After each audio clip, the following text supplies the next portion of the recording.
What's up, everybody? Michael Massie here with Frontstretch, and I'm joined with a little bit of racing royalty right here, Mr. Roy Hendrick, the son of Ray Hendrick, who's on the ballot this year for the NASCAR Hall of Fame. We're here sitting on the legendary Flying 11 car. You see it behind us. First off, what do you think when you see this race car right here? Well, when I was growing up as a kid, I mean, it was just the greatest car in the world for me, and it still is. And when I, like I said, when I was a kid, when I turned 11, man, I couldn't wait to turn 11 years old. And then when 12 came up, I didn't want to go to 12. It's just that's how much I loved the number and the car and everything, and it just means the world to me. So 11's your favorite number by default, huh? Absolutely. Nice. Uh, what was it like growing up with Ray Hendrick as your father? Well, we didn't know. I mean, you go to the races and you just thought everybody in the world went to the races. You didn't know it was anything special at all. As a kid, we didn't. And, you know, um, I don't know. It's just as I grew older and all and knew more about what was going on. Uh, First car I had 11 on it, and I had 11 3 or 4 years, and then I started driving for other people and started using different numbers. So, but the 11's always been my favorite. For sure. Now you said you told me before you'd raced against your father some. What was he like as a driver? Oh, good Lord. He, you couldn't beat him. Nobody beat him. If he'd have lost a race, it was usually because something happened to the race car. I raced against him at, Beltsville, Southside, South Boston, Langley, all them tracks. One night at Beltsville, I led the whole race. I was driving the Blue Burton's number 33 and Chevelle 69 Chevelle, and I led the whole race up until the very last straightaway. We went in turn one, got the white flag, and I noticed he was right here beside me. And Bill Dennis was behind him, so I ended up third on the last lap. At Langley, well, I asked Daddy that day. Daddy always had these little sayings, he'd say, I said, how come you couldn't give me a little break? He said, boy, I'm here to win. He said, I ain't here to run second. And he was. He was always there to win. And I raced against him at Langley one night, and he was driving the Clarence Steakhouse 26 car at that time, towards the end of his career. And I was driving little Charlie's Auto Supply car off the whole street, and I caught him and I was pushing him. And Langley was a flat track. You couldn't pass on the outside, if another car is a little bit fast or equal to you. So I didn't even try.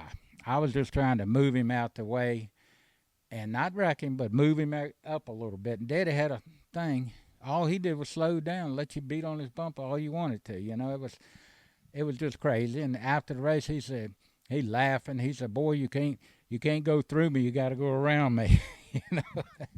Yeah, I bet those are good times. I read an interview you did probably 10 or so years ago. You equated him to Kyle Busch. Without you said you said I think without the attitude. I think was Yeah. the quote you used. What similarities do you see Well, there? he was there to win every race he drove in. And the Kyle Busch is the same way. I think he's fading a little bit now, but Daddy didn't. When he got to the racetrack, he was there to win the race. He wasn't there for nothing else. Yeah. Now you had a bit of a driving career yourself. What would you say was your biggest accomplishment when you were behind the wheel? Well, I would say it's probably the day that my father passed away was a Friday, and we were going to have a 300 lap race at Southside that night. And I I told my wife at the time, I said, I'm not going to race tonight. So we had another boy, Johnny Eversole, lined up to drive the car. So he practiced it and all. And my wife said, hey, your daddy said you will run this race no matter what happens to me. And you better lap the field, because he used to get upset if I didn't lap the field. At that time, I could have done it any week, and because we had just a great car. And so I went out there that night, and I didn't qualify, so I had to start wherever the other boy qualified the car.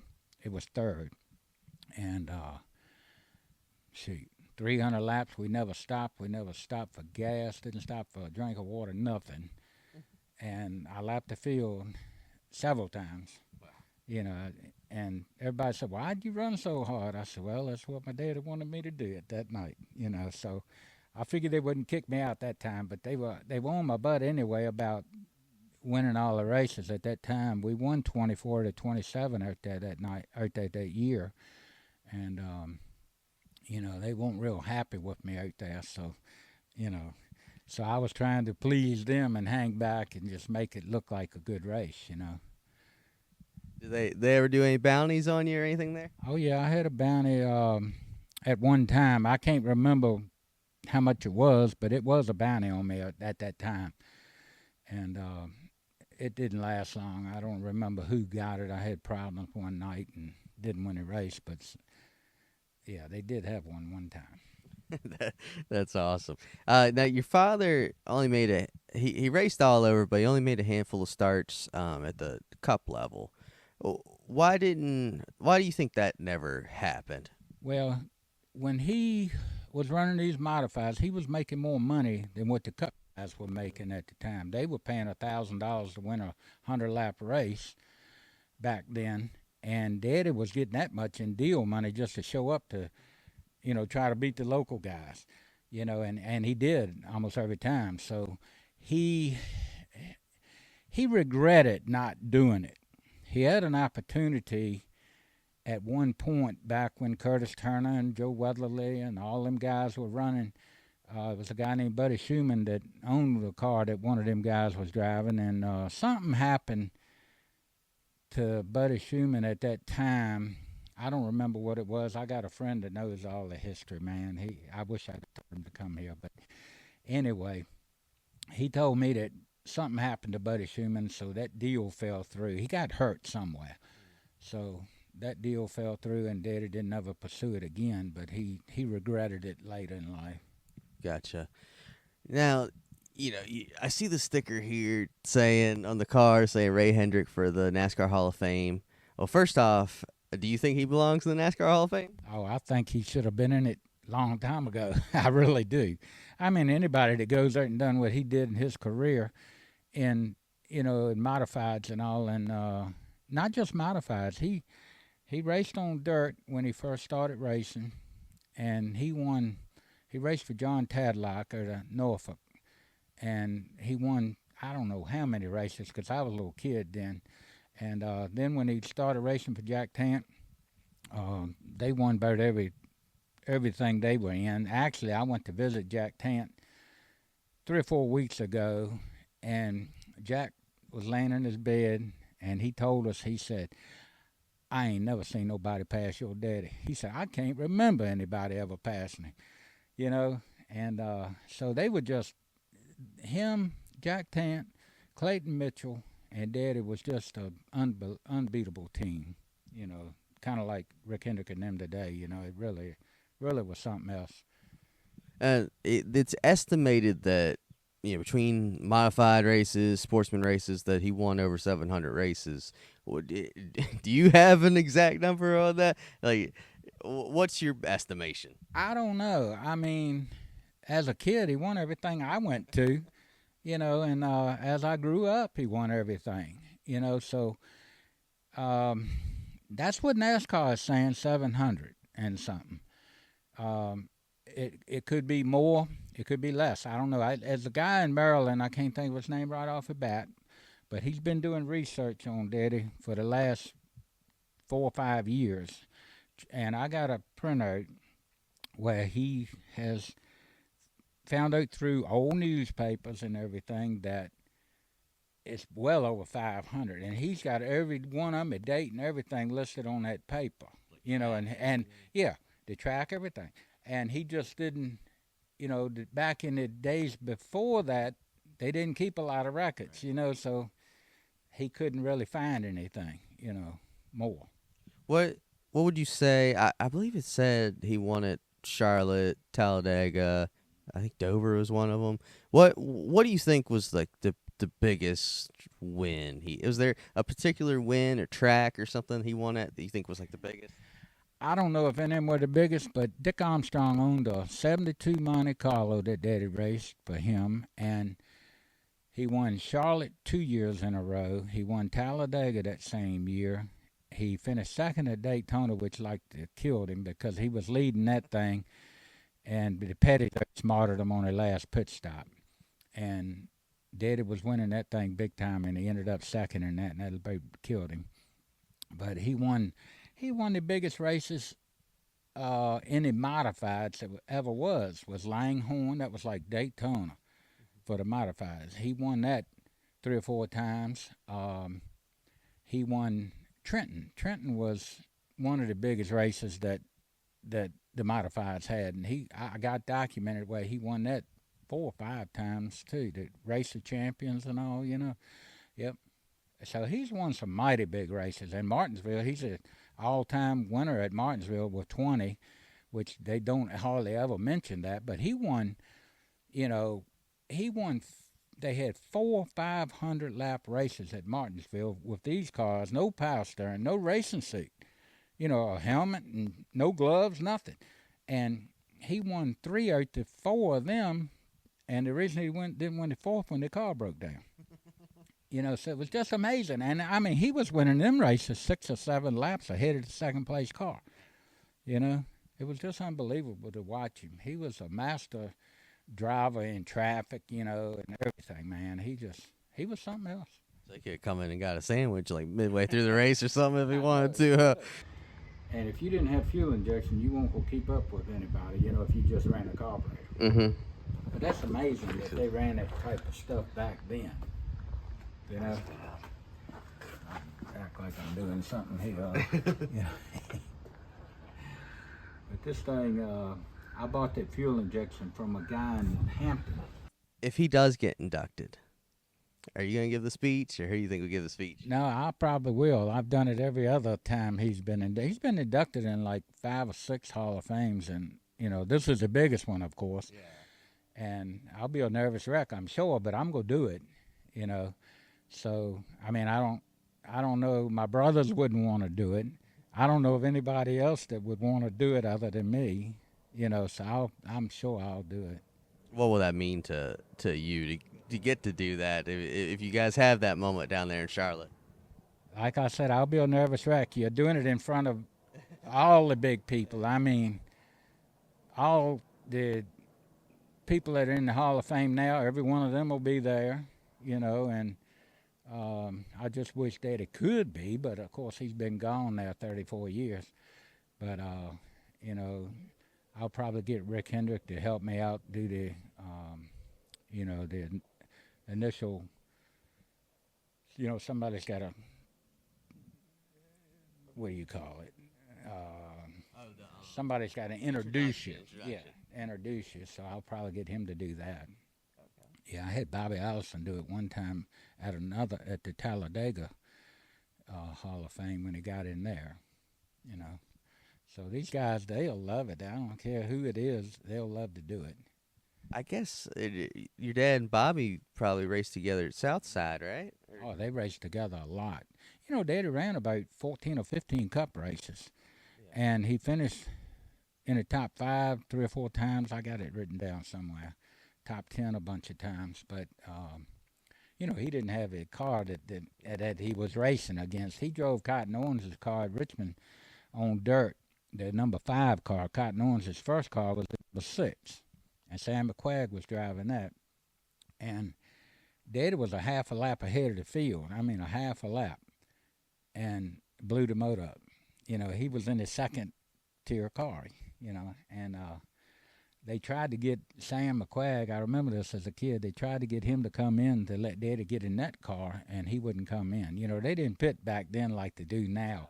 Every caution, they just stayed out as long as they could. So he didn't ever get a chance to drive that car again. He drove a K&K Dodge, a 71 car at Martinsville, and he had nothing but brake trouble the whole time they was there, so quarter way into the race, he lost the brakes on that and backed it in the wall.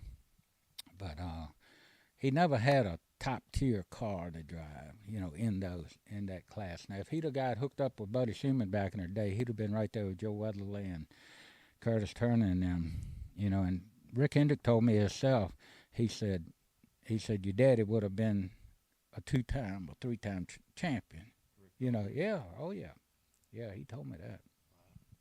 That's Rick helped on that car on this car back in the day. His daddy, Papa Joe, would take him because they lived down that way in Emporia. He would take him over to Jackson. They'd work on the car, and Rick would do whatever he could at the time when he was a kid. Then when he grew up some, and they had built that Camaro right after this, they quit running the coupes. Rick was in the body shop at his high school, and he cut the louvers in that hood. If you look at a picture of it, it's got louvers cut in it to let the heat out and the air out. And Rick did that stuff. And his first job, Clayton Mitchell gave him his first job in North Carolina. Yeah. small world go around. They would fix cars up and sell them. Rick found out that he could make some good money selling cars. He hadn't made any money doing that, has he? Yeah. How often do you get that question of, are you related to Rick Hendrick? Oh, all the time.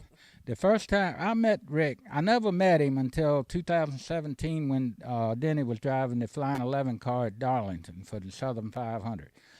And we were going to take this car down there and take a lot of pictures on the front stretch with the cup car and it modified sitting like this, and I got the pictures at home. But Rick he was finishing up a car to do that with. And the guy that was doing it for him, Frankie Edwards, called me. He said, I don't think we're going to have your car ready. Have your car ready to take it down there. And I said, yeah, I will. So they called me that week and said he was going to have his car there. So that was a big thing. We got to meet Rick, and my whole family was down there, and it was just an exciting deal. And Rick looked at me and he said, He said, I don't think we can, but I'm going to have to check that family tree. He said, we look a little bit alike. So it was pretty cool. Yeah, maybe way back there, y'all are related somewhere. You're from Virginia, both from Virginia, yeah. And I'm sure I've met him at the racetrack when we were kids, but we didn't know who was who. That's wild. Do you know, does Rick have a Flying 11 car in his museum there? Oh, yeah. Oh, absolutely. And Ray Abraham has one too, I believe? No, Ray don't have one, but Rick's got one. And a guy in Richmond, I'm trying to think of his name. I can't think of his name. He's passed away now, but he went up to New Jersey and found this car that he claimed was the, original car, which the car got sold 4 or 5 times after Jack sold it to Dick Armstrong. And it was a guy in New Jersey that was supposed to have bought it, 2 or 3 guys in New Jersey. So this guy went up there and found it and brought it back, brought it over to my shop, and I was trying to sell it to me, and he was telling me all this stuff, and I said, how do I know if that's the original car? It was painted green and all this stuff, and it just didn't look like what I thought. So I didn't buy it, and then Rick ended up with it, and then they found out through time and stories and everything that part of that was the original car. That's wild that you keep tabs on it like that, So you mentioned that Southern 500 that Denny ran, the Flying 11 scheme.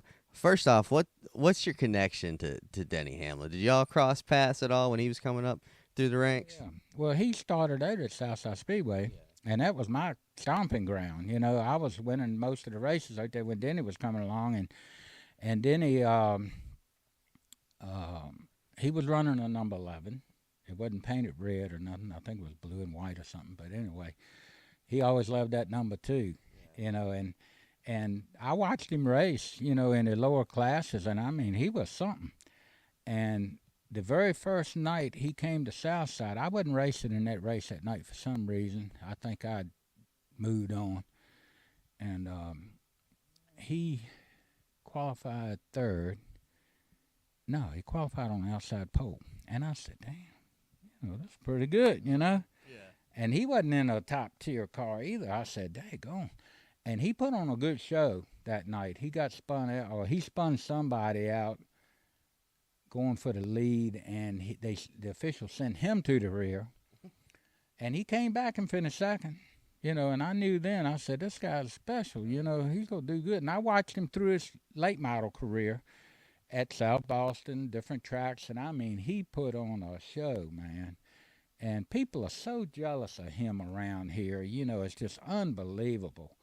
I mean, he hadn't forgot where he come from. And people say, oh, he don't know where he came from. He does. When he put that 11 on that car that time, I about had a heart attack, man. I couldn't believe he was gonna do that, and Joe Gibbs let him do it, and I said, darn. So Saturday at Darlington, he was running the flying 11, but it was an 18, and he won that race. And I like to die. I was in Victory Lane and everything, man. I was crying. And then Sunday, he came back and did the same thing in the 11. And I was in Victory Lane again, and I wish I had it to do over because I sat there like an idiot watching him do his thing, and I should have jumped up on the car and all this stuff and hugging and everything. I did hug him, but I didn't. It was so many people in there for the cup race after it was over, photographers and everything, that they didn't even want you to stand up because they couldn't take a picture because they was all behind us. And there was so many people in there. I guess all the sponsors and everything, you couldn't move around. It's a small Victory Lane anyway, and you just couldn't move around. I wish I had to do it again. I'd have showed my ass.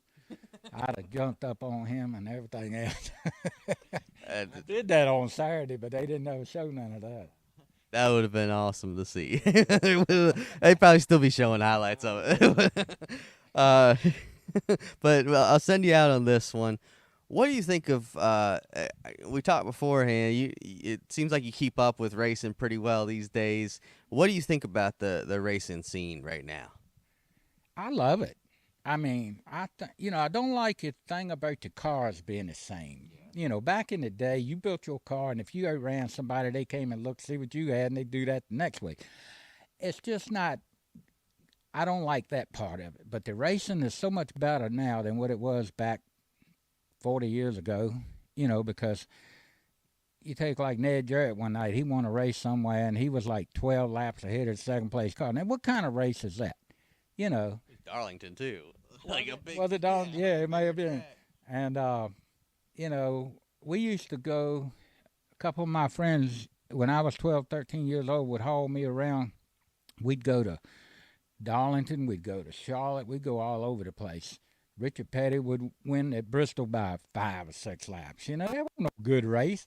But when my daddy did it, if he didn't win by 3 or 4 laps, I think it was a good race. But the racing, I think, is really good today. I guess by all of them having the same cars. And it's good for the people that couldn't afford to run with Rick Hendrick and them 5, 6 years ago. Now they got the opportunity and they're doing that.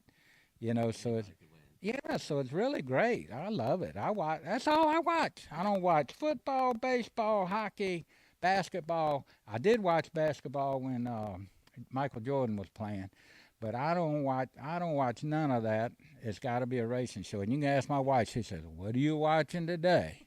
And it's so much to watch now. Yeah. That flow racing is great. You got the flow racing? Oh, my God. You can sit there and watch everything on Saturday night from one track to the next, and it's really, I love it. I do. Yeah, they got like Langley, South Boston. You can watch it without driving down there. Yeah. I got to move over in my chair and I can watch all of it. That's crazy. But, so this has been Roy Hendrick and NASCAR Hall of Fame voters. If you see this, I think it's clear who this guy wants you to vote for. For Frontstretch.com, I'm Michael Massie. Stay tuned for what we got next. Jared Haas with Frontstretch.com. Come back soon for more great racing videos. And if you like us, make sure to hit that subscribe button.